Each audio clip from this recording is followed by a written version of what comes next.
Do you ever notice that we can't do the shadow work for other people? My name's Deb. I like to dive into the human experience, and I'm bringing you along with me.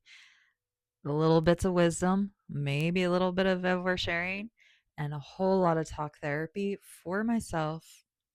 Hopefully, helps you gain some confidence in your human experience too, knowing that you're not alone out there.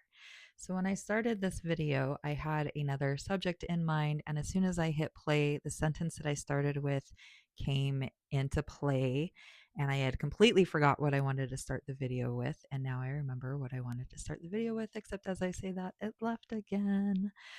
Um, so we can't fix other people's shadows, right? And I feel like I desire to do that a lot of the time. I'll see the red flags in people and I'll accept them. I want to do their shadow work, but they need to be the ones that want to do their shadow work. And I think that's my lesson. So I have so much love, so much compassion, so much empathy and intuition, and just the ability to really see inside people's souls. And I think my energy kind of does that automatically. And then it also automatically reflects like the shine that's back in them. And so a lot of people feel so comfortable around me because there's just that sense of non judgment, that sense of welcoming. And that's really important. As I did that sigh, I was trying to remember the initial subject that I wanted to start the video with. Yeah. So we can't fix other people. And not that we want to fix other people because we love them and we love them just as they are, but we see the parts that are causing them pain. And we know they're capable of overcoming that. And if you are a compassionate person, if you are a healer or a light worker, that's something that you're going to notice in people. However, if that is something, if that's a path that you have found yourself on, we have to ensure that we're creating a safe space for that work to be done first, a safe space to invite people to work on those things. And that's tricky because it's people are going to be like, I love shadow work and I love when people are able to have those conversations with me. Like, those are the diving deep conversations that make a difference. It's not the shallow conversations. And people say about the weather. I'm not going to say the weather is shallow because if you know anything about weather is it's magnificent and there is a lot to talk about with the weather. So weather is not necessarily small talk. And again, it's funny. I'll be on a subject and my mind keeps trying to go back to that initial subject. That is so weird. I haven't really ever done that before. Because the initial subject keeps popping in, keeps popping in. We see other people's red flags and we know nobody's perfect. So we overlook them. Does that sound like you? Maybe spirituality is ruining your life. That's the subject I was going to start the video with. Maybe spirituality is ruining your life, is awakening, ruining your life. If you're on an awakening path, you're going to be seeing things about yourself that you don't like. You're going to be seeing things about others that you don't like. And for me, seeing things that I don't like in others is actually a really hard thing because I love people for all that they are. Like, I see the red flags and I don't care because that's who they are. And let me stop there for a moment. When it comes to loving people as they are of red flags, there's one thing to love people as they are and keep them at an arm's distance. And there's another thing as far as who are you allowing into your daily energy and how are they affecting you? Are your actions of love being reciprocated? Are these red flags leading to emotional, psychological, physical, environmental, sociological abuse? because often in the beginning, if you have an amazing soul that just loves everyone and sees the good in everyone and can forgive the bad, you're probably going to find yourself in situations where you're giving more than you're receiving, and that's going to burn you out or it's going to cause you pain. And there's going to be two sides to the story, 100%. There is duality. Both parties have their wrongdoings, and both parties have their moments where they thought that they did all that they could. And it's always in hindsight where we see we could have done more. It's always seems to be like in hindsight when we learn more, usually because there's so much pain in the hindsight. For me, okay, for me, when I go through an experience, I love to research. I love to figure out what's going on with the mind and the body and the spirit. And so I'll dive deep into things. And with that comes the darkness, comes the negative attributes. I feel like I'm jumping all over the place. I'm going to recenter to the spirituality is spirituality ruining your life?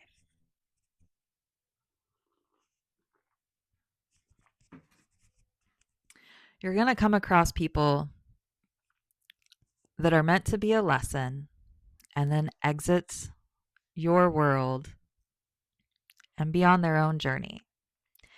And no matter how much you love them or want to protect them or help them or heal them or fix them, and not in a bad way, but you love them and want to lift them up, and you see the places where they're hurting and you want to help them see the places that you know are causing them pain.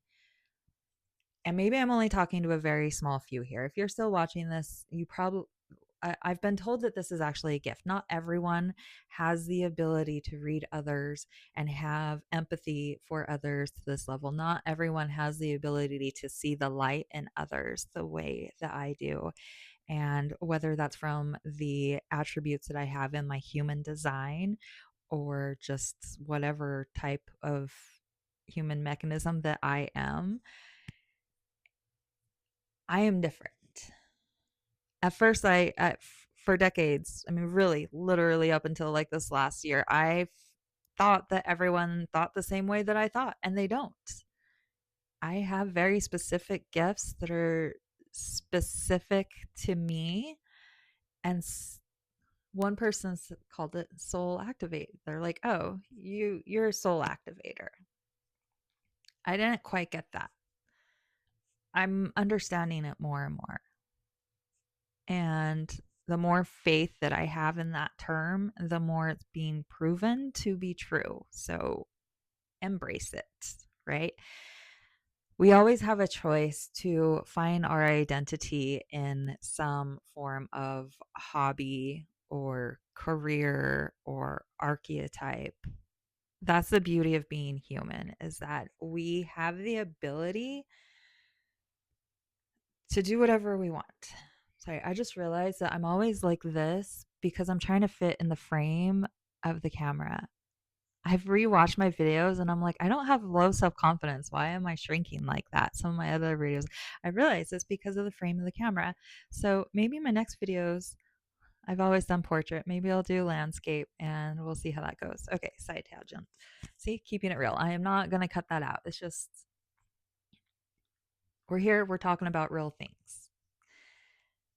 There's a new way of being that needs to happen on this planet. And spirituality is going to make it feel like your world is crumbling because you're going to come across people that are just lessons and then they're going to fade away. And that can be really sad and that can create a lot of pain and a lot of grief. And the rug can feel like it got pulled out from underneath you and you may have to rebuild, and it's going to test your confidence for yourself. Are you capable of rebuilding? And this is where trust comes in.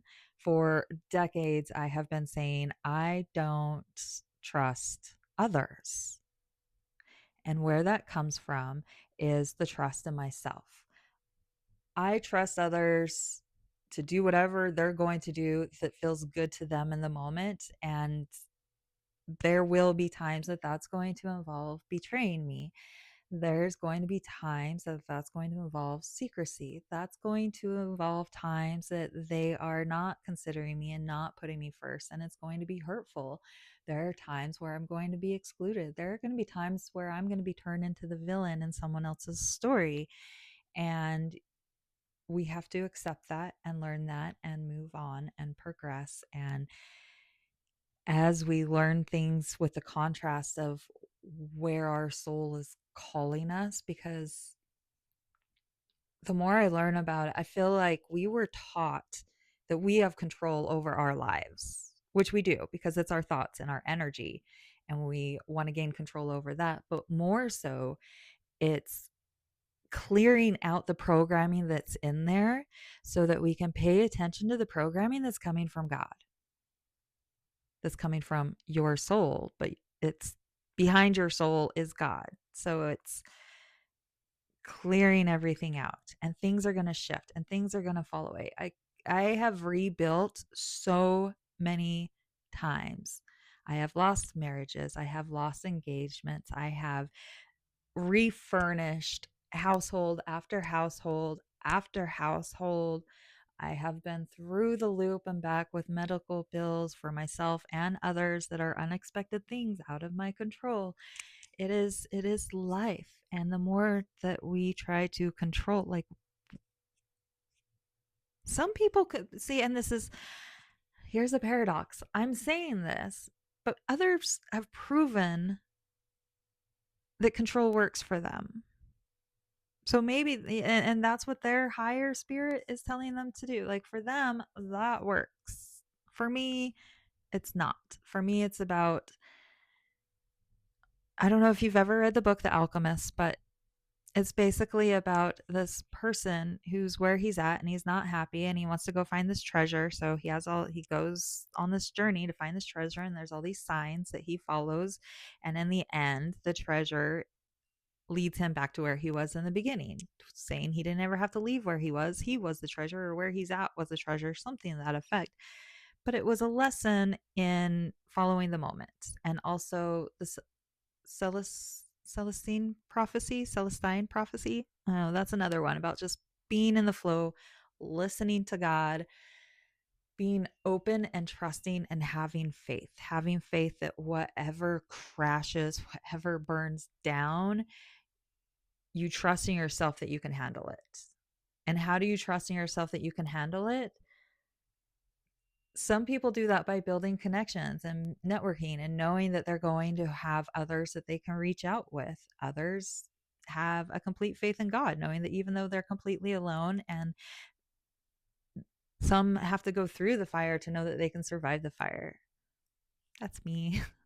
I I used to say it's always going to be okay. No matter what happens, it's always going to be okay. We're going to be okay. And now I don't know what okay means, because I have seen people lose everything. I've almost lost everything. I've seen people be broken physically, mentally. I've been broken mentally. I've seen people die.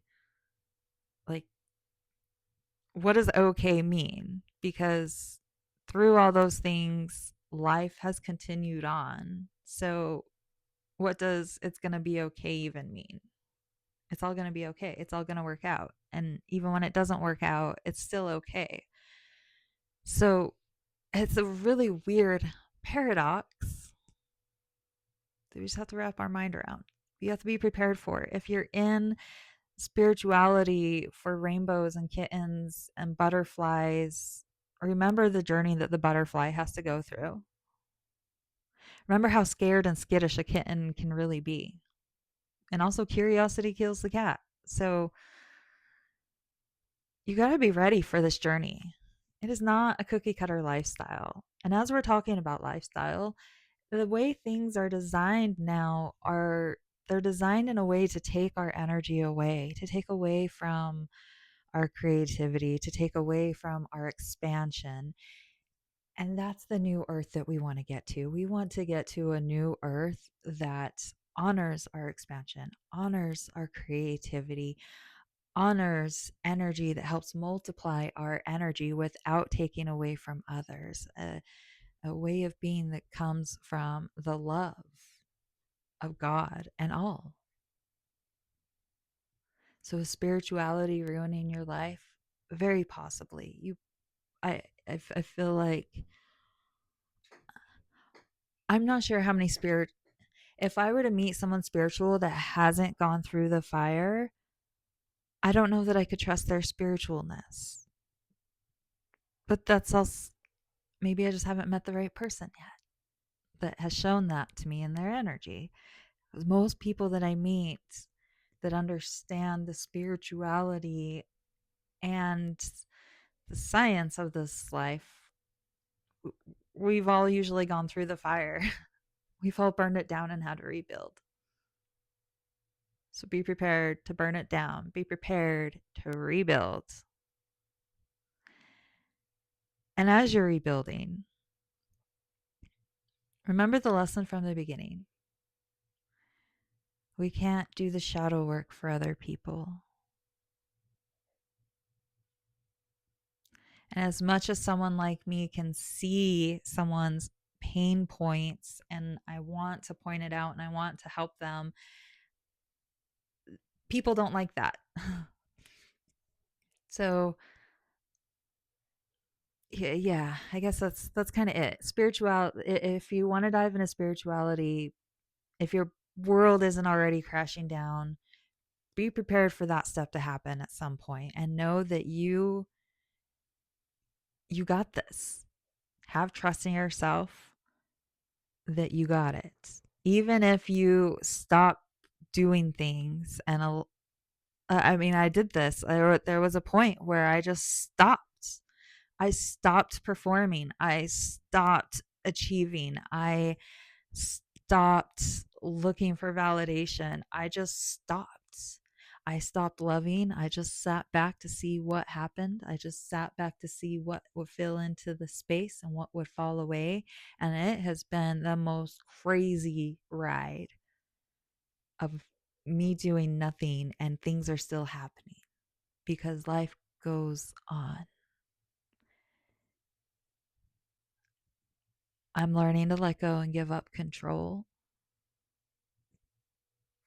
And I'm okay with that. Some people want to have goals and achievements. And yes, I have those. And maybe this is just kind of an experiment for the next little while, just to see how much I can let go and how much faith I can have of giving God's plan a try, because maybe I don't have the right blueprint. So, yeah, at some point, I might jump ship of this plan and go back to a normal blueprint of whatever that is, the cookie cutter thing. But for now, it's a day by day, moment by moment, listening to whatever is flowing through me, being present in the moment to look for the signs, the messages, the synchronicities, the coherence with the wavelengths of what feels right. And the more that we clear out the gunk inside of us, the more we have a clear ability to know what feels right. And that's where I hope to guide you to. I hope all these talks. My name's Deb. If you feel like your world is crashing down, hang in there. You got this. Stay tuned for more. Flip through some more of my videos. There's just so much and me to do. I could do videos all day long and still feel like I'm not ever catching up all the information that there is. But if you're watching these videos, you're probably tapping in and you too will feel the downloads. You will feel the connection to the energy, the vast amount of information that is out there. And our human bodies just can't possibly translate all that into the earthly realm of time. But the more that you clear everything out, the more you yourself can feel connected to all this knowledge. And I think you are going to just love this ability of tapping in and tuning in. So I, I'm sharing. Again, my name's Deb. Make sure to like if you liked it, comment below if you have any comments. I'm here for open discussion. Subscribe so that you never miss a message that's specific for you, and share. If this sounds like something that you feel like would resonate for someone that really needs to hear it right now, don't be afraid of that share button. My name's Deb. I spell that with two B's. Let's awaken together. Cheers.